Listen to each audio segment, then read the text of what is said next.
And hello, folks. It's a Saturday. As Gary Lay of WJR fame would have said, it's a drismal Saturday morning here in northern Rhode Island. We're at the Pawtucket City Library. And the folks from Save Morley Field have organized a letter writing campaign. We're going to ask them about that in just a second, but we've got Molly Henry here, Greg Gerritt, and of course, Pawtucket City Councilman Clovis Gregor, who is now a regular. We're thinking of just getting him a desk at the coalition. First of all, Ms. Henry, congratulations on the effort. Tell us a little bit about what's going on and what you're trying to do here, and some upcoming events you've got.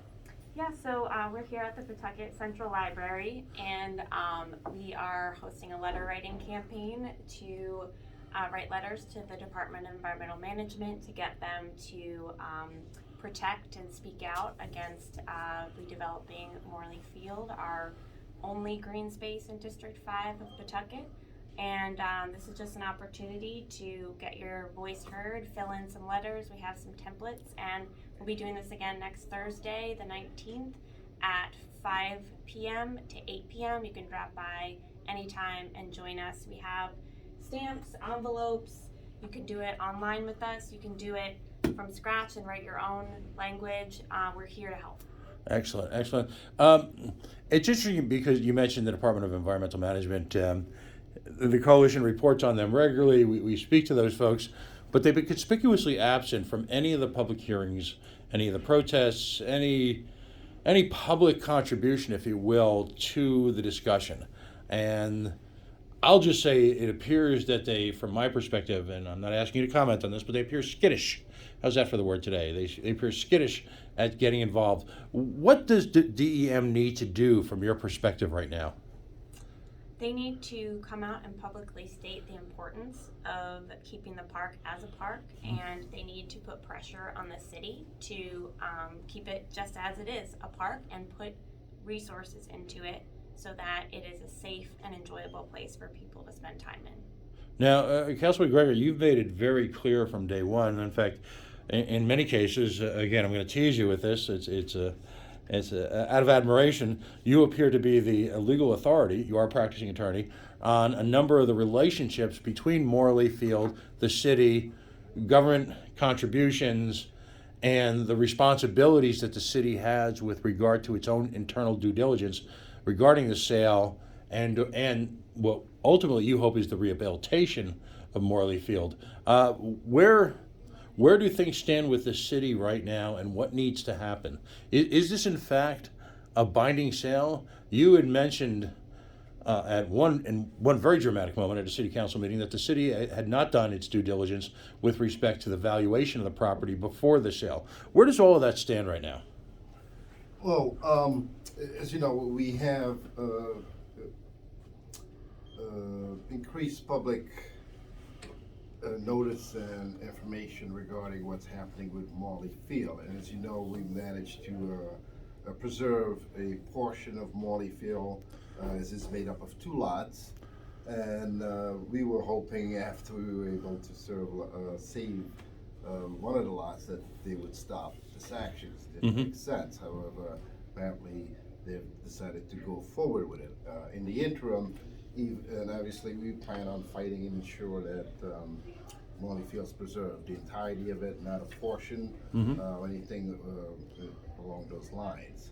But in the interim, both the city of Pawtucket as well as the Rhode Island Department of Environmental Management have a stewardship duty based on the fact that Morley was funded through the Lands Water Conservation Fund to preserve and maintain the park open even when they're considering a conversion. It can't be closed, and what they've done, the city has allowed for excessive environmental testing over there that's left the field in shambles with holes and debris all over the place. They've actually fenced off the entire Morley Field, denying all public access to the park. All of these are considered conversion in violation of the agreement. So what we are planning on doing here is just not only to keep the public informed as to what's been happening, what's going on along Morley Field and preserving it, but also encouraging people to participate, write letters to, we plan on sending letters not only to Rhode Island Department of Environmental Management, but also to the local senators, Senator Jack Reed, Senator Whitehouse, which are all both, I understand, are very environmentally inclined to preservations, and especially in light of, global warming, climate changes is no longer considered a future existential threat. It's here. Right. I mean, that's clear, so nobody can deny that. Taking that park and turning it into a parking lot makes absolutely no sense, and for the life of me, I can't understand why this process we're still here having to fight for it. Almost simultaneously to the city council meetings covering Morley Field at the end of the last term, the city, in a moment of irony, not reading the room, thorough disassociation with Ward 5, announced that tennis courts were being upgraded at a variety of fields, other parts of Pawtucket. My understanding is there still remains no viable alternative to Morley Field in Ward 5, and that essentially the children in Ward 5 are being denied fundamental access to green space and playgrounds. Is that still the case? That is absolutely the case. And it's not just the equal opportunity that should be provided to all the children of District 5. It should be equal to what's available to all the kids in all other districts. And it's currently not. Morley Field's been closed since June. And that's a violation of the agreement. So that's why we're really going to be putting pressure up on DEM. They are responsible as the state agent for National Park Services to make sure that the municipalities are complying with the agreement. The agreement, even when a conversion is being contemplated, has to keep the park open and accessible to the public, which that's a clear violation, and the DEM, which is our concern here, has not done anything, has just sat in the back. Although they haven't publicly stated they are intending on approving the conversion plan, but it makes no sense from an environmental justice. Their own policy of preserving green space, especially in areas where you have a greater amounts of minorities and underserved historically marginalized populations. That's a priority, and that's reflected in the city's comprehensive plan for land use. When you put all of these things together, it just doesn't add up. It makes no sense, and I am not certain what underlying reasons may be out there why they are insisting on trying to take away the only green space we have in the area. Replacing it in District 4 does nothing to remediate. Absolutely not. I mean, you have opposition from folks from District 4, where they are planning to do the contemplated conversion of a portion of Morley Field, who oppose it. Obviously, people from District 5 oppose it.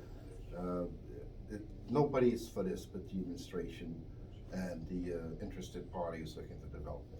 But we've got a soccer stadium. Just final note here, and I'd ask any of you to speak to this. Last year, to much acclaim, the Department of Environmental Management announced an effort towards, if you will, climate justice, and there were meetings, and there were statements, and there were press conferences, all the things that usually happen. Has anyone heard anything about that? Because it would appear to even the most casual observer that what's happening at Morley Field speaks directly to the type of climate justice, the type of environmental justice that Greg Gerritt from the Green Party, and for a long time Green Party member, but also even longer term environmental activist. Greg, what are your thoughts on that? Well, actually, I met yesterday with the new climate justice person from DEM, Chris Gaynor. I actually took him over to Morley Field and walked him around the Woodlawn neighborhood. And he clearly got that this is an important place in the neighborhood. He clearly got this is the only green space in the neighborhood. He clearly got that. I actually walked him up to the edge of Oak Hill, and I said, yeah, you would think the kids from here are going to walk over that hill? He was like, no, they're not going over the top of that hill, and they'd all get arrested if they did. So that's, so they actually have created that. They actually have a draft environmental justice policy. They haven't done it. They haven't finalized it. I blame the governor on that. The governor, his Blackstone Valley ties make him very reluctant to do something about this. And you know, but it's like, and therefore DEM's hands are tied because the governor ties them. And the fact is that we need to get the governor as well as DEM to like come out and say, look, this is a clear violation of the law.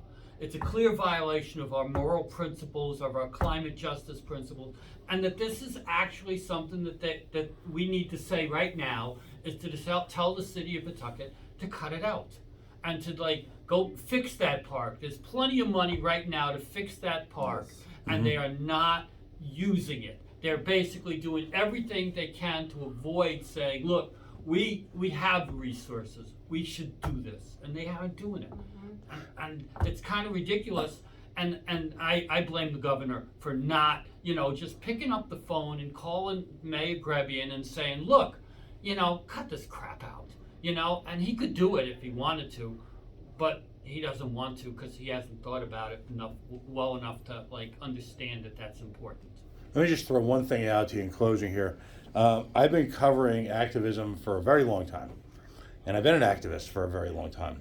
And I don't know if I've ever seen a more complete and thorough opposition, in this case to the sale of Morley Field, in any civic issue I've ever seen in my life, and perhaps even in the history of man. Okay, I just don't know that I've ever seen just such universal disgust with the process. No one wants to sell Morley Field, with the exception of the Gerritt administration. No one. I mean, literally no one. Interview people in Texas, and they'll tell you, no, don't sell it. They interview anyone, any clear-thinking individual, anywhere, they don't want to sell it. So I guess, closely, what do you think?